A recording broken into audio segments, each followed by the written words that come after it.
Blog Talk Radio. Well, good evening, good afternoon, good morning to you and yours, wherever you are on the World Wide Web. You are listening to Let's Talk, brought to you by the Men Empowered Organization on the Blog Talk Radio Network at blogtalkradio.com. My name is Brother MALACHI. I am your host and founder for all the Men Empowered Organization. It is July the 28th, 2013, on a Sunday evening right here on Blog Talk Radio. We are going to get ready to get into the Book of Jasher. The Book of Jasher, chapter 34, beginning with 31. And for those of you all who are joining us in the chat room, good evening to you all.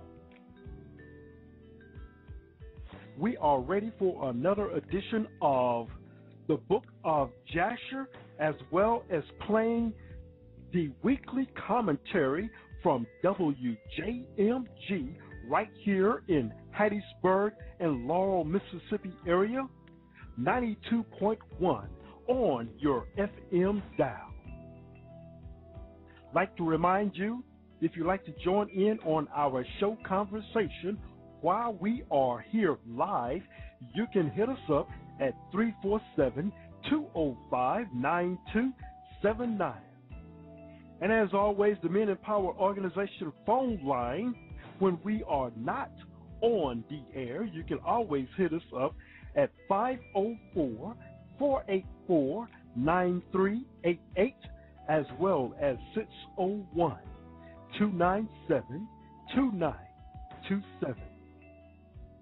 And we can be reached online at menempoweredtoprosper@yahoo.com. And if someone has passed this show along to you, our web address is www.blogtalkradio.com/Men Empowered. In the background, you're hearing Lionel Jones from the CD Papa Jones, entitled Expressions. And we'll be right back right after GOCC, giving you this important announcement.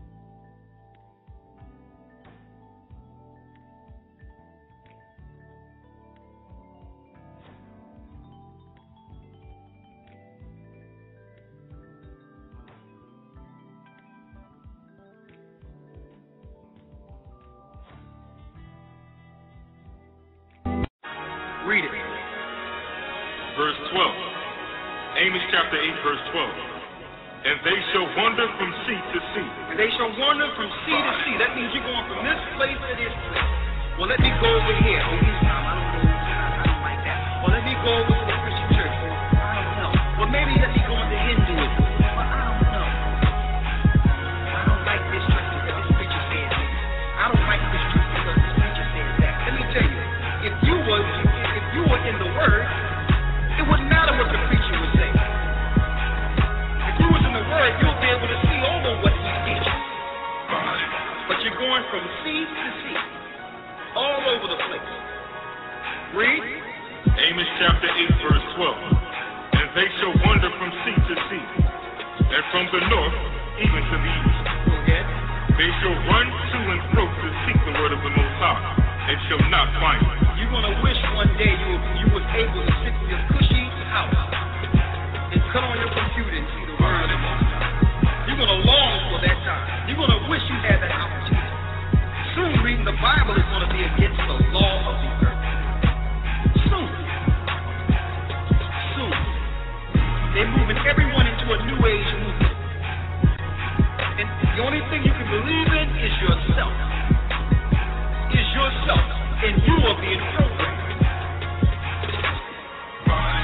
That's going to be the belief system. Yourself. That's the new age movement. How grim and dark the government of this earth is. Let's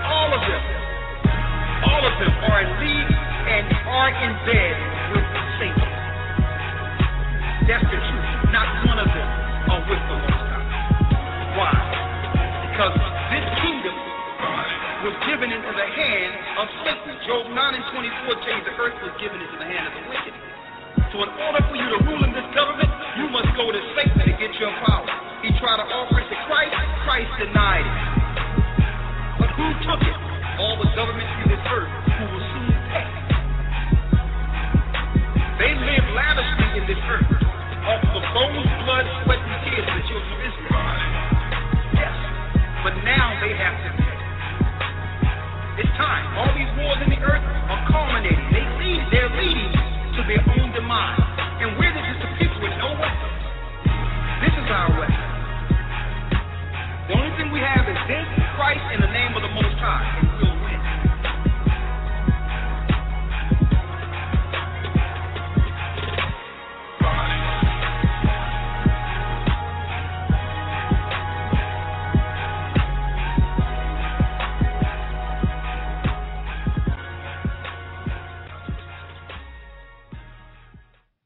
It's the music and words of the Gathering of Christ Church. You can hear them right here on Blog Talk Radio. Just punch in on search or go to www.blogtalkradio.com/GOCCHURCH. That's the Gathering of Christ Church right here at Blog Talk Radio, Tuesday through Friday. Check your program time for times of each program that we have that particular day. So the Gathering of Christ Church is right here on Blog Talk Radio. You can also check them out on YouTube at Gathering 144. Also, they have their own website at www.gatheringofchrist.org. That's the gatheringofchrist.org. And don't forget, I'm a graduate of the Gathering of Christ Hebrew Academy, and for more information on that, you can send them an email, and they'll return that email to you. And the email address is gatheringas1, the number 1, at AOL.com. Gatheringas1, the number 1, at AOL.com for more information on the organization. All right. Just underway before we go ahead and get started with the Book of Judah, chapter 34. For those of you all who will be going with us on the King James, you can start at Genesis chapter 34, verse 30. And in the Book of Jasher, if you have it, is the Book of Jasher, chapter 34, verse 31. And before we get started, let me give you the father of each tribe and where their descendants are today.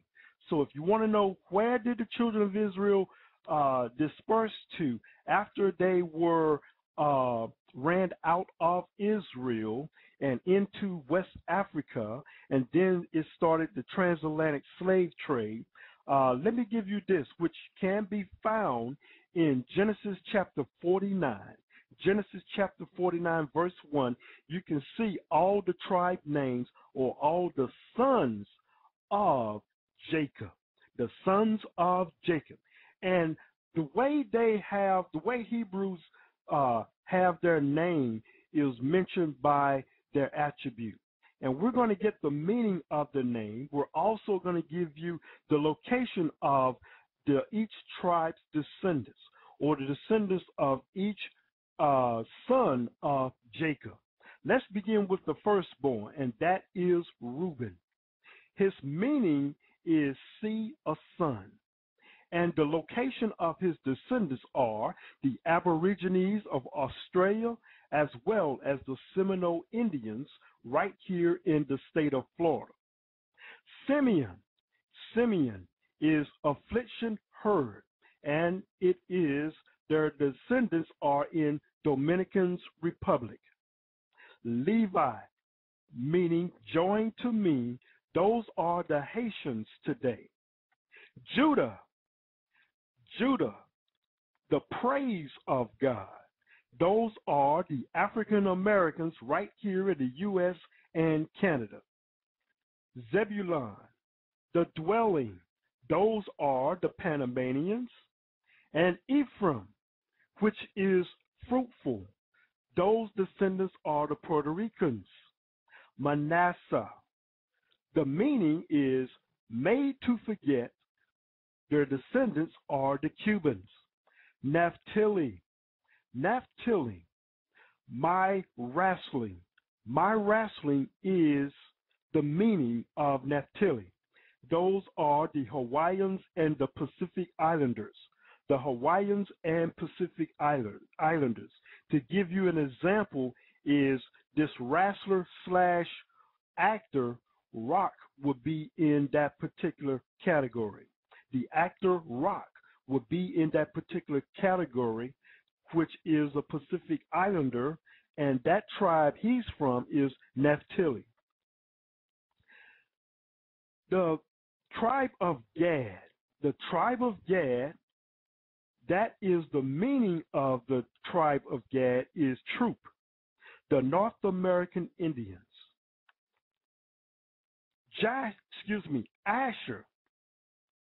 Asher, and the meaning of that is happy, which their descendants are the Argentinians, the Brazilians, Central and South America.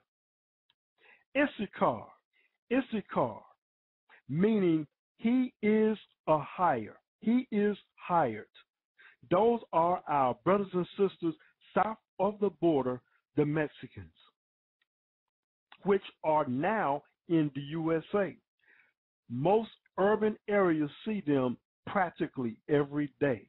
There is a flood of Issachar in this nation. They were here first. The last tribe would be Benjamin. Now let me back up and say that they were here first along with the North American Indians. Okay? Benjamin, the meaning of Benjamin, son of the right. And those are the Jamaicans and West Indies. Those make up the 12 tribes of Judah for an inheritance. As you may know, when you read the book in Genesis chapter 49, you will see Dan, and you also see Joseph. Joseph's son inherited that birthright, and that was Manasseh and Ephraim. Dan, we're going to have another study of Dan, but Dan was not included to be a part of the inheritance of the tribe, and we're going to have a special study to show you about that. Okay, we're going to go ahead and get ready to play the commentary, and then we're going to have a quick music break, and we're going to get into the Book of Jasher, chapter 34, beginning with verse 31. For those of you all who are following along in Genesis, it's chapter 34 and 30. And ladies and gentlemen, brothers and sisters, here now is the commentary on WJMG. We welcome you to this edition of the Men Empowered Commentary right here on the Pine Belt's original FM. It is Thursday, July the 25th, 2013. My name is Brother Malachi of the Men Empowered Organization. As always, we wish to thank Mr. Vernon C. Floyd and his staff for inviting us here to share with you absolute knowledge and truth. We can be reached at 601-297-2927 and online at menempoweredtoprosper@yahoo.com. And our web address is www.blogtalkradio.com/Men Empowered. You're going to be in the know this day the difference between the descendants of Esau and Jacob. Remember when this series started, I stated we were going to bring you information not only from the King James Bible, but also the book called The Complete Works of Josephus, a Hebrew eyewitness of the accounts of the fall of Jerusalem. The persecution of our people today is a result of two brothers, Esau and Jacob. The hatred of Esau over his brother Jacob is still in effect today. It can be seen in their descendants, commonly called white and black. Esau's descendants are white, and Jacob's descendants are black. They were not identical twins, but fraternal twins, and Esau being the older. Both are from Abraham and Isaac, but only one chosen, and that one is Jacob. Jacob's descendants, as well as ours, are the ones that created the land known then and today as Israel. Israel, in 70 AD, the time was fulfilled that the desolation of the temple to be fulfilled. The invaders of that area was overrun by the descendants of Esau, known as Rome. Christ warned of this in Matthew chapter 24, verses 14 through 16.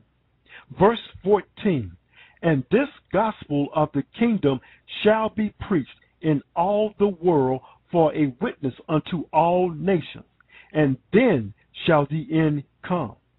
Verse 15, when ye therefore shall see the abomination of desolation spoken of by Daniel the prophet stand in the holy place, whosoever readeth, let him understand. Verse 16, then let them which be in Judea flee unto the mountains. In the book of Josephus, the eyewitness of this account, War of the Jews, book 5, in chapter 12, paragraph 3. Inside the gates of Jerusalem. So all hope of escaping was now cut off from the Jews, together with their liberty of going out of the city. Then did the famine widen its progress and devour the people by whole houses and families. The upper rooms were full of women and children that were dying by famine, and the lanes of the city were full of dead bodies of the aged. The children also and the young men wandered about the marketplace like shadows, all swelled with the famine, and fell down dead. Whatsoever their misery seized them, as for burying them, those that were sick themselves were not able to do it, and those that were hardy and well deterred from doing it by the great multitudes of those dead bodies, and by the uncertainty there was how soon they should die themselves. For many died as they were burying others, and many went to their coffins before that fatal hour was come. Nor was there any lamentation made under these calamities, nor were heard any mournful complaints, but the famine confound all natural passion. For those who were just going to die looked upon those that were gone to the rest before them with dry eyes and open mouths. A deep silence also and a kind of deadly night had seized upon the city, while yet the robbers were still more terrible than these miserables were themselves.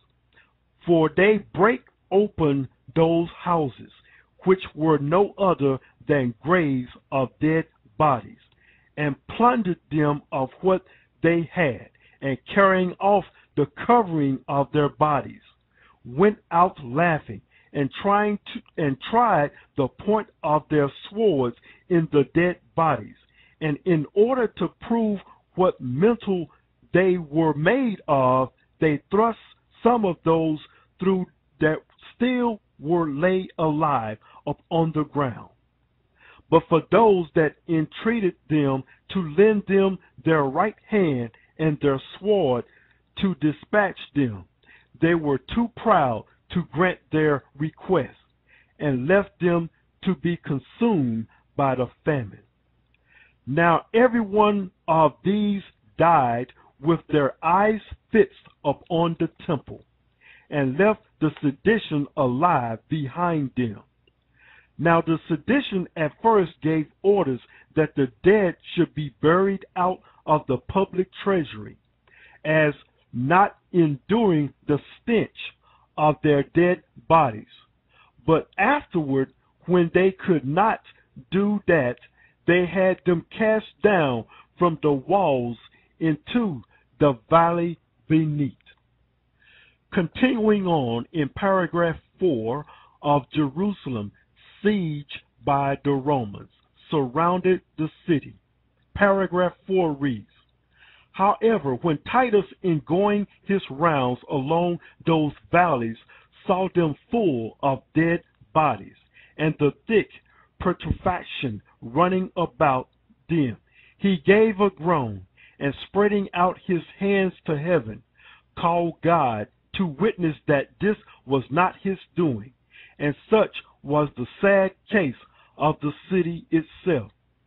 But the Romans were very joyful, since none of the sedition could now make solace out of the city, because they were themselves disconsolate, and the famine already touched them also. These Romans, beside, had great plenty of corn and other necessities out of Syria and out of neighboring provinces, many of whom would stand near to the wall of the city and show the people what great quantities of provisions they had, and so made the enemy more sensible of their famine. By the great plenty, even to society which they had themselves. However, when the sedition still showed no inclination of yielding, Titus, out of his commissary of the people that remained, and out of the earnest desire of recurring what was still left out of these miseries, began to raise his banks again. All through materials for them were hard to come by or come at, for all the trees that were about the city had been already cut down for the making of the former banks. Yet did the soldiers bring with them other materials from the distance of 90 furlongs, and thereby of Antonio. So Caesar went his rounds through the legions, and hastened on the work, and showed the robbers that they were now in his hands.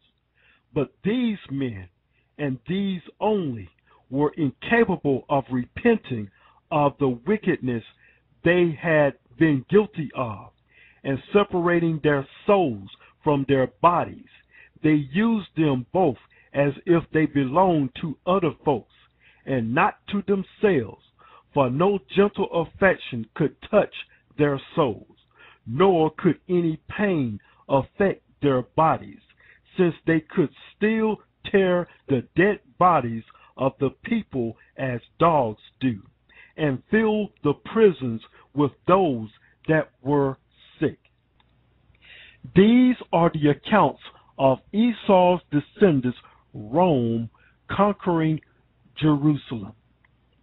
And the Bible says in 1 Maccabees chapter 1 and 9, and after his death they all put crowns upon themselves, so did their sons after them many years, and evils were multiplied in the earth. 1 Maccabees chapter 1 verse 9. No wonder why they took out the 14 books known as the Apocrypha books.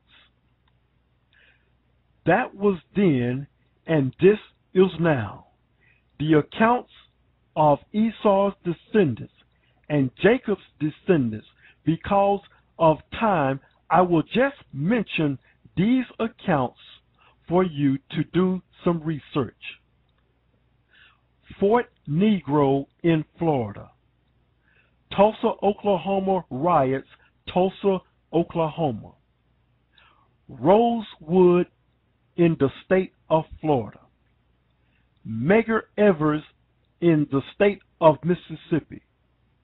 the Birmingham Four Little Girls, Alabama. Rodney King, Los Angeles, California. Hurricane Katrina shootings, New Orleans, Louisiana. The Trayvon Martin shooting in Sanford, Florida. Like I said last week, where you live today is called spiritual Sodom and Egypt. Revelation chapter 11, verse 8. It should be no doubt in your mind after many weeks that Deuteronomy chapter 28, verses 15 through 68 identifies blacks in America are the descendants of Israel. I encourage each of you to watch and pray and renew your relationship with our Father, who loved us so much that he is bound to his word and is waking up his people. Rise, Israel, rise. The views and opinions of this commentary is strictly of the Men Empowered organization and not the opinion of this radio station. My name is Brother Malachi, and this is our commentary. Shalom.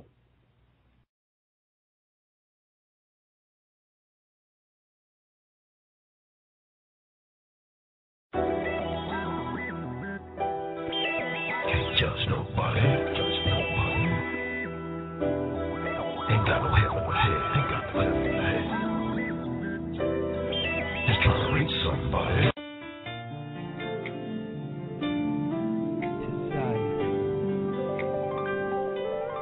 I was lost, but now I'm found. I'm a child of Israel. I heard the sound. Please give me the strength to stand today. With my eyes towards the east, show me the way.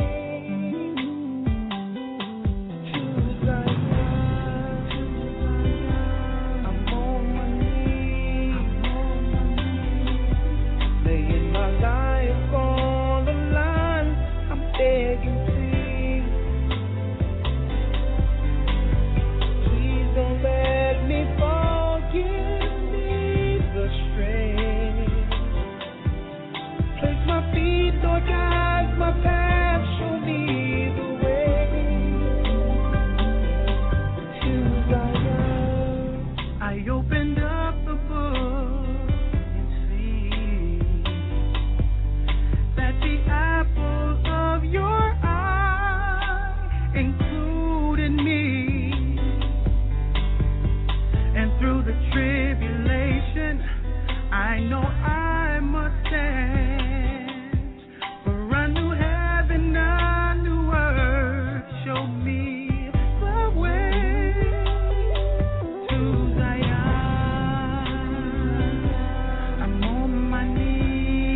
And we are back with the Book of Jasher, Richard Shepard Jr., right here on the Let's Talk Show, Blog Talk Radio, talking about Zion. We will only go back when our Savior comes back and set up shop right there in Zion. The Book of Jasher, chapter 34, verse 31. And they took away their sheep and their oxen and their cattle, and also the remainder of the women and little ones. And they led all these away, and they opened a gate and went out and came unto their father Jacob vigorly. Verse 32, and when Jacob saw all that they had done to the city, and saw the spoil that they took from them, Jacob was very angry to them. Excuse me. And Jacob said unto them, what is this that you have done to me? Behold, I obtained rest among the Canaanitish inhabitants of the land, and none of them meddle with me. Verse 33. And now you have done to make me obstinate to the inhabitants of the land, among us the Canaanites and the Perizzites, and I am but of a small number, and they will all assemble against me and slay me when they hear of your work with their brethren, and I and my household will be destroyed. Verse 34. And Simeon and Levi and all their brothers with them answered their father Jacob and said unto him, behold, we live in the land, and shall Shechem do this to our sister? Why art thou silent at all that Shechem has done? And shall he deal with our sister as with a harlot in the street? And you all know that Simeon and Levi both live on an island in the Caribbean known as Haiti and the Dominican Republic. These are the descendants of Simeon and Levi. Levi are the Haitians, Simeon are the Dominicans. Verse 35, and the number of women whom Simeon and Levi took captives from the city of Shechem, whom they did not slay, was 85, who had not known man. Now you know there's something about that, who have not known man. Now that right there lets you know that they have not had sex, or what you would call in this hemisphere a virgin. They have not known men. Verse 36, and amongst them was a young damsel of beauty, appearance, and well favored, whose name was Bunah, and Simeon took her for a wife. And the number of the males which they took captives and did not slay was 47 men, and the rest they slew. Verse 37, and all the young men and women that Simeon and Levi had taken captives from the city of Shechem were servants to the sons of Jacob and to their children after them, until the day of the sons of Jacob going forth from the land of Egypt. Verse 38, and when Simeon and Levi had gone forth from the city, the two young men that were left, who had concealed themselves in the city and did not die among the people of the city, rose up, and these young men went into the city and walked about in it, and found the city desolate without man, and only women weeping. And these young men cried out and said, behold, this is the evil which the sons of Jacob and the Hebrew did to the city in their having this day destroyed one of the Canaanite cities, and were not afraid of their lives of all the land of Canaan. Verse 39, and these men left the city and went to the city of Tapnach. And they came there and told the inhabitants of Tapnach all that had befallen them, and all that the sons of Jacob had done to the city of Shechem. Verse 40. Now you see where it's happened, where it is right here, that in the land of Canaan you have all these cities. So they have this pact among them to get reinforcements. So these are their so-called blood brothers of Ham, the Canaanites. So they're now getting ready to try to attack the brothers of Shem, which are from Jacob. And the information reached JEWEDuP, king of Tabak, and he sent men to the city of Shechem to see those young men. For the king did not believe them in this account, saying, how could two men lay waste such a large town as Shechem? Verse 41, and the messengers of JEWEDuP came back and told him, saying, we came unto the city, and it is destroyed. There is not a man there, only weeping women, neither is any flock of cattle there, for all that was in the city the sons of Jacob took away. The word is getting out now about the Israelites. Verse 42, and JEWEDuP wondered at this, saying, how could two men do this thing, to destroy so large a city, and not one man able to stand against them?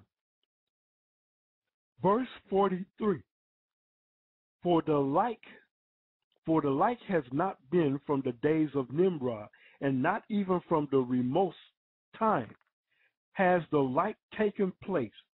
And JEWEDuP, king of Tapnach, said to his people, be courageous, and we will go and fight against those Hebrews, and do unto them as they did unto the city, and we will avenge the cause of the people of the city.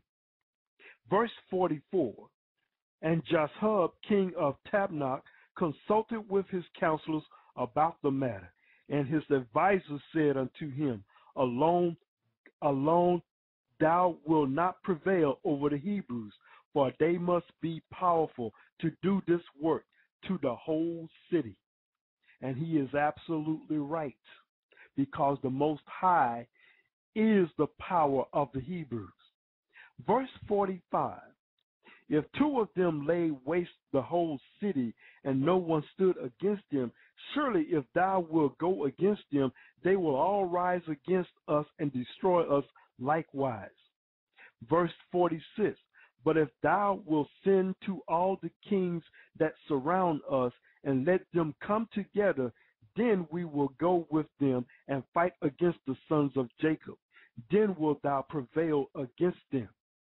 Now, some of you are probably saying, oh, the Book of Jasher is just a bunch of fables, a lot of Jewish superstition and stuff like that. Well, I ask you this. Did Moses cross the Red Sea? Was the waters divided where the Israelites ran across there, going into onto the other side, and did not the sea drown the Egyptians? Is that a fable? How can the three Hebrew boys live in the fiery furnace without a scratch, without a niche of smoke?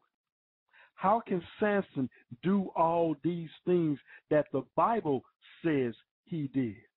Now, you know that in the book of Jasher, the book of Jasher is mentioned in Joshua, and you all may remember the accounts of Joshua giving flight to the enemies of the Most High. Not one battle lost until they found sin in the camp. Now, if you don't believe this, then you certainly don't believe anything from Genesis to Revelation. Verse 47, and Joshua heard the words of the counselors, and their words pleased him and his people, and he did so. And Joshua, king of Tabnak, sent to all the kings of the Amorites that surrounded Shechem and Tabnak, saying, verse 48, go up with me and assist me, and we will smite Jacob and the Hebrews and all his sons, and destroy them from the earth. For thus did he do to the city of Shechem, and do you not know of it? Verse 49. And all the kings of the Amorites heard the evil that the sons of Jacob had done to the city of Shechem, and they were greatly astonished at them. Verse 50. And the 7 kings of the Amorites assembled with all the armies, about 10,000 men with drawn swords. And they came to fight against the sons of Jacob. And Jacob heard that the kings of the Amorites had assembled to fight against his sons. And Jacob was greatly afraid, and it distressed him. Verse 51. And Jacob exclaimed against Simeon and Levi, saying, what is this act that you did? Why have you injured me to bring against me all the children of Canaan to destroy me and my household? For I was at rest, even I and my household, and you have done this thing to me, and provoked the inhabitants of the land against me by your proceedings. Verse 52, and Judah, now you all remember who Judah is, and Judah answered his father, saying, was it for naught my brother Simeon and Levi killed all the inhabitants of Shechem? Surely it was because Shechem had humbled our sister and transgressed the commands of the Most High to Noah and his children.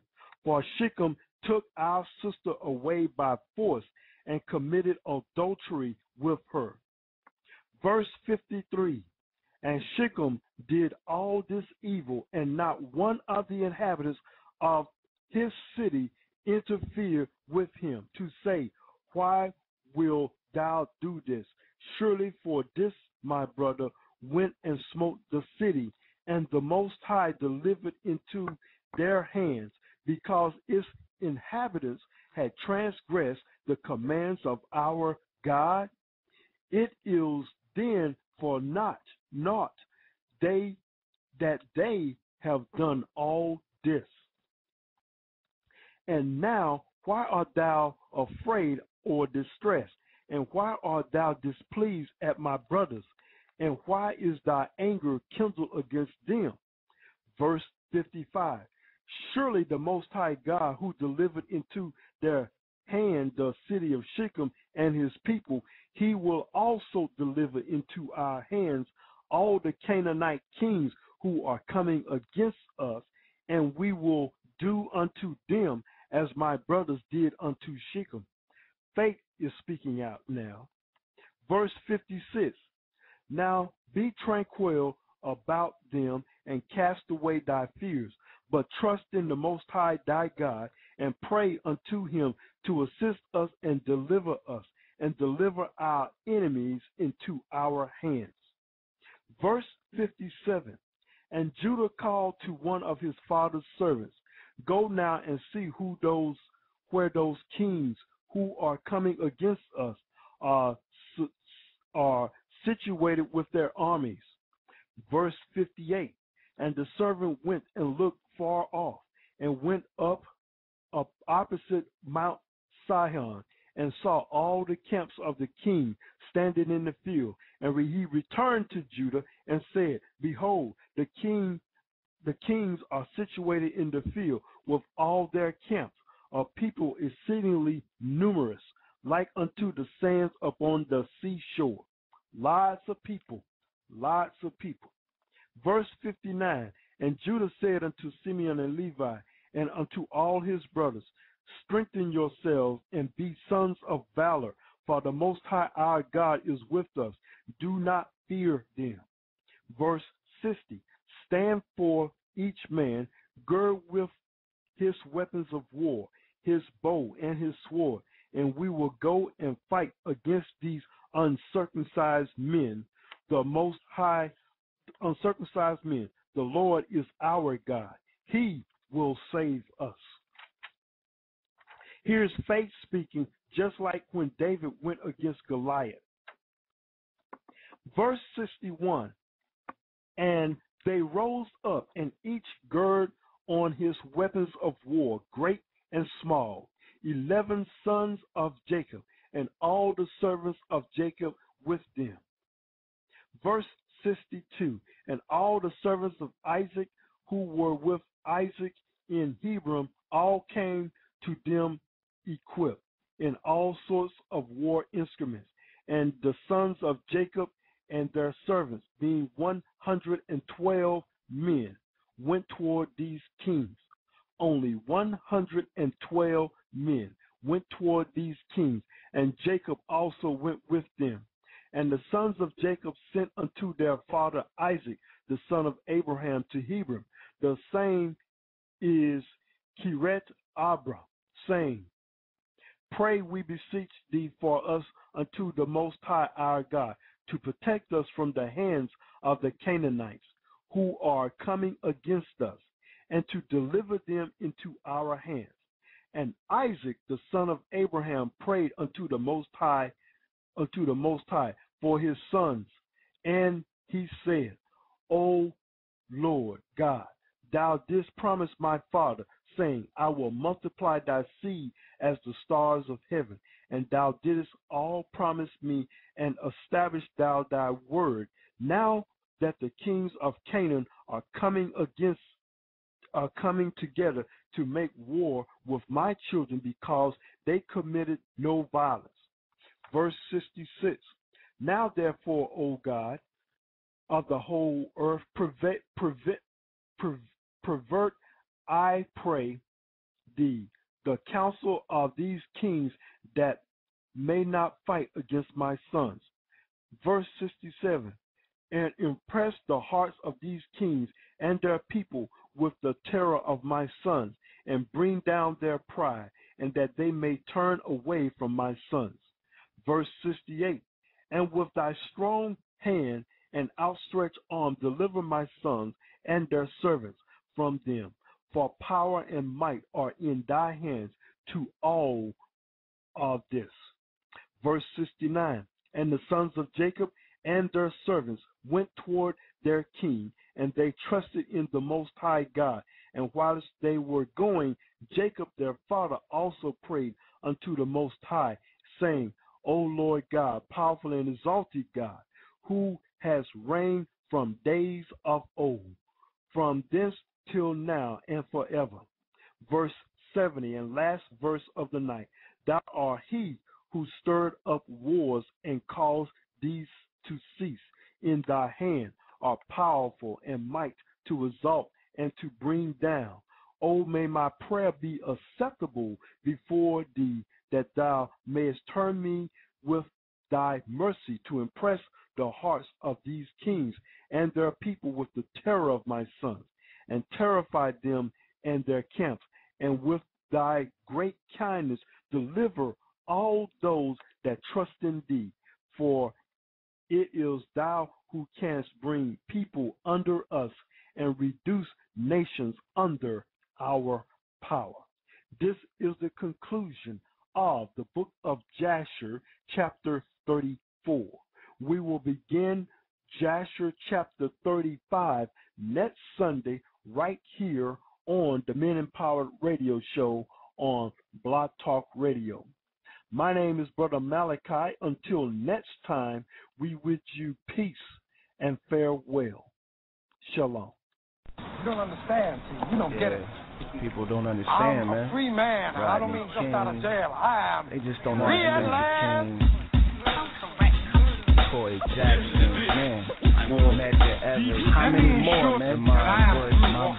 gotta get out of stop, man. You gotta get free. I have gotta put a stop to it. You gotta get free, man. Gotta get free. You can't keep doing this shit. This tale is ill. The autobiographic is real, so I share it from deep in my memory film. 11/40/35, then strapped on his khaki suit. I set it cross from my brother, trapped in a sterile room. Different families around, attempting to heal wounds. Conversation by the hour for dark souls to soothe. But this case is different. It's hella treacherous niggas. Cowards my brother trusted that became his false witness. Picture this, a small town, locale with southern states, and that serves as the framework that outlines the case. The murder took place, victim of another race. She had status and spoke to governors face to face. More fuel for the flames of supremacy and hate that blacks will never escape without God's grace. On the court date, they brought him in shackled, he took the stand. Third black boy being charged for death by one hand. An argument in another state that wouldn't have a chance. But the Commonwealth of Kentucky is a southern land that still got problems with brothers from the motherland. They judge us not by character, but by skin. But in this case, it was one Negro hair. They said similar to his in the car when she disappeared. Funny, how many blacks got similar hair? We unlucky. Evidence they used when they argued at trial, but never tested DNA and put it on file. It's all foul and wow. 50 years they gave him. Throughout trial, never showed his involvement with the slaying. Just hearsay from inmates and the main suspect. You don't understand. You don't get it. I'm a free man, and I don't mean just out of jail. I am free at last.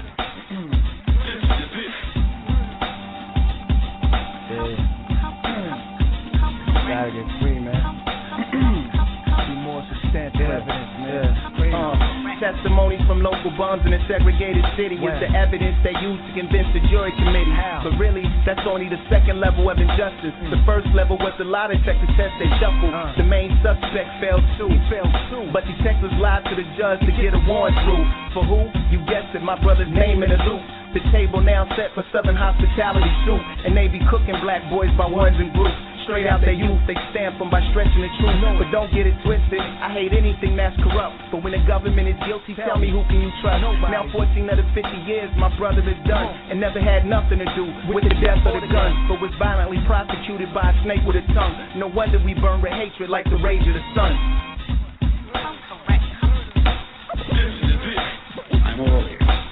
Let me ensure that I am through walking on the wild. That's all I've been trying to tell you.